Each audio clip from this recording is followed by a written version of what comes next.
Tehran is engaged in endless nuclear talks. But let's be honest, these are not negotiations.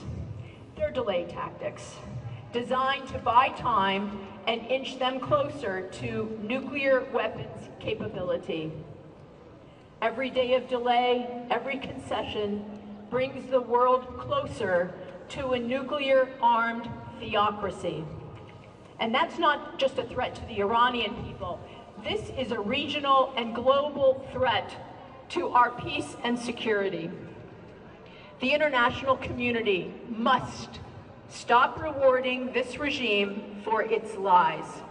The only safe policy is strength and maximum pressure.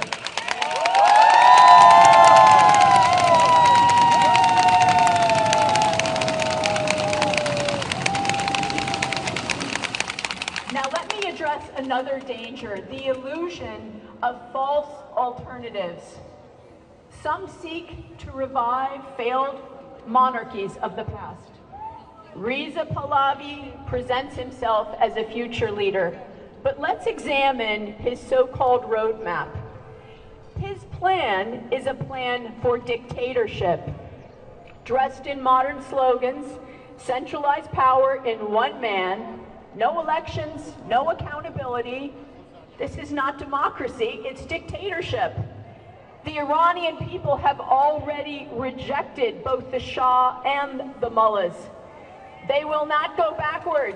They will not trade a turban for a crown. They threw out monarchy 46 years ago, and they will not resurrect it.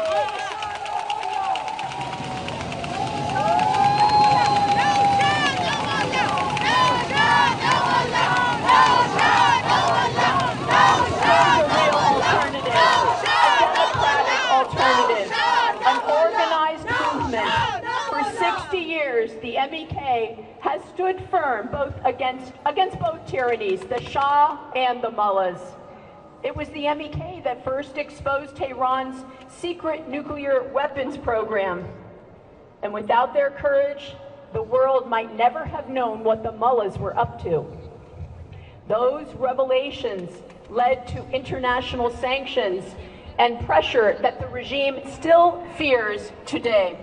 And that's why the mullahs invest so much in demonizing the MEK, because they know this movement is their existential threat. And just last week in Brussels, tens of thousands of Iranians from across Europe gathered in a massive rally marking the MEK's 60th anniversary. And what stood out most was the sea of young people standing shoulder to shoulder with their parents and grandparents. And this is living proof that the resistance is not just alive, it has the backing of the Iranian people.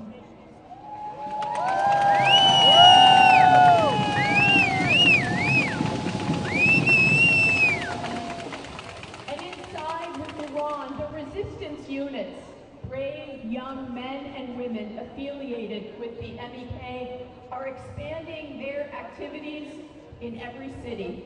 They're showing the regime their days are numbered. And I want to share something personal. I've had the privilege of meeting Mrs. Maryam Rajavi, the president-elect of the National Council of Resistance of Iran, or NCRI.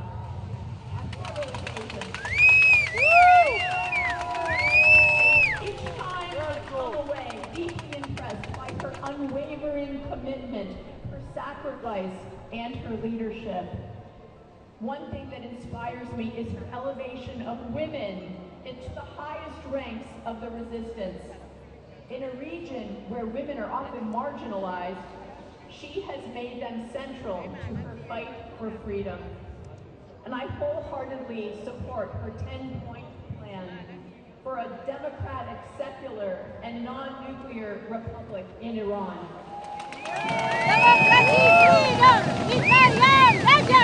Democracy, freedom! Democracy, freedom! Democracy, freedom! And justice. It's a roadmap to freedom, It's an alternative that the world must rally behind. So let's be clear. The regime in Tehran is beyond reform. Its record is written in blood. Mass executions, terrorism abroad, nuclear deception, and 4 decades of tyranny. The solution is not appeasement. The solution is not war. The solution is the Iranian people and their organized resistance.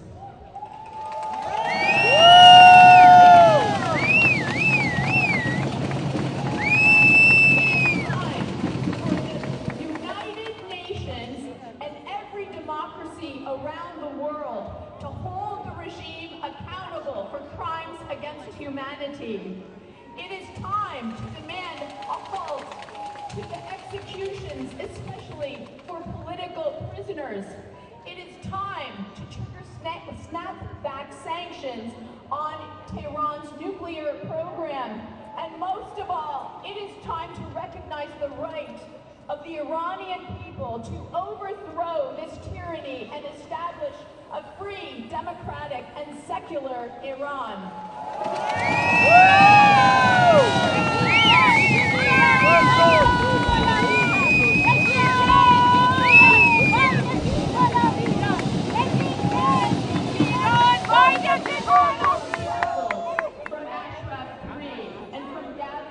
This one here today is crystal clear. The Iranian people reject dictatorship, whether in black robes or crowns. They want freedom. They want democracy. They want a free Iran.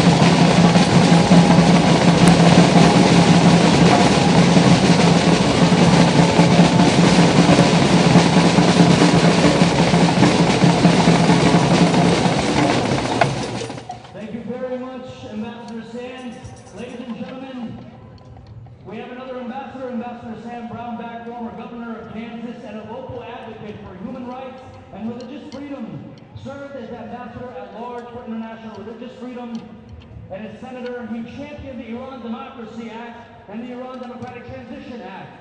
Ladies and gentlemen, a warm welcome for Ambassador Sam Brownback.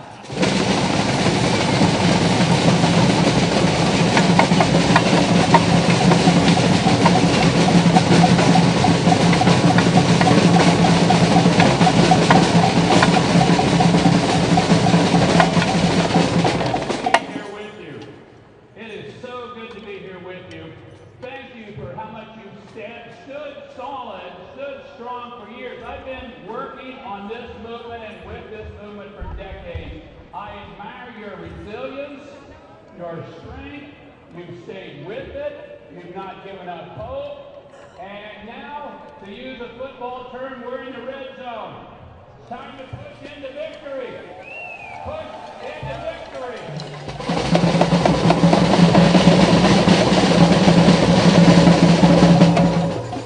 Remembering my old colleagues, Senator John McCain, Senator Joe Lieberman, who were solidly behind this cause and are from heaven now, saying freedom in Iran. Freedom in Iran. That's what they're saying, and that's what we should be about as well. I'm impressed. You showed the world what this regime in Iran is about. It's a terrorist regime. It's a nuclear weapons-seeking regime. It's a regime of slavery and of shortages in Iran. This regime has done nothing for the people of Iran in 45 years. Nothing but misery for the people of Iran. What's improved in Iran in 45 years? What's gotten better? What has happened? It's nothing but gone down in that period of time. It is time to change the regime in Tehran. It's past time to change that regime in Tehran. And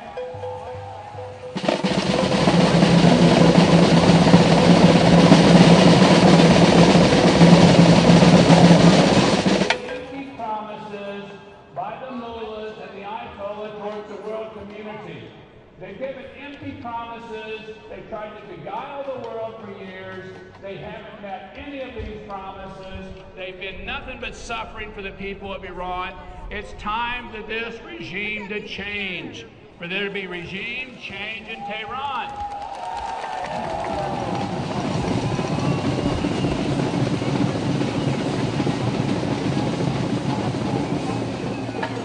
Mrs. Rashmi leads a women's revolution in Iran. This is one of the first, if not the first, women-led revolution in world history. This is a great thing to see taking place. Move it forward. It's a youth-led movement. As I see all these young people in front of me here, this is a youth-led movement in Iran for change. They want a free, democratic Iran.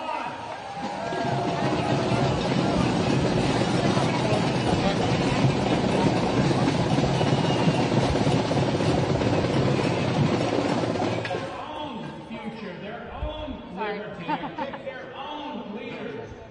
You know, I think it's been interesting to Can me you tell us why it's important for you to be protesting today? We're protesting they attacked Israel and the bombing that took place of Israel, Iran, and the United States. Who was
freedom, we have a special tribute, a heartfelt musical performance dedicated to their enduring courage. Please join me in welcoming to the stage the beautiful voice of Helena and the violin of Kamal as they deliver a moving musical tribute to the Iranian people.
Is a lifelong champion of human rights and equality.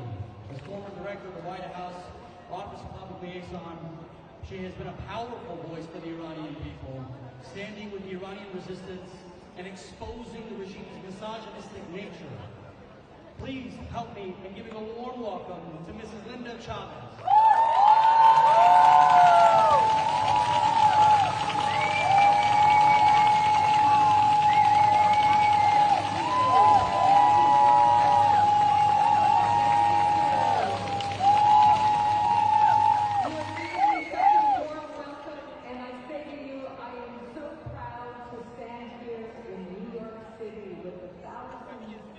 Iranian Americans and Iranian diaspora from not just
in searching for ways to alleviate the people's suffering.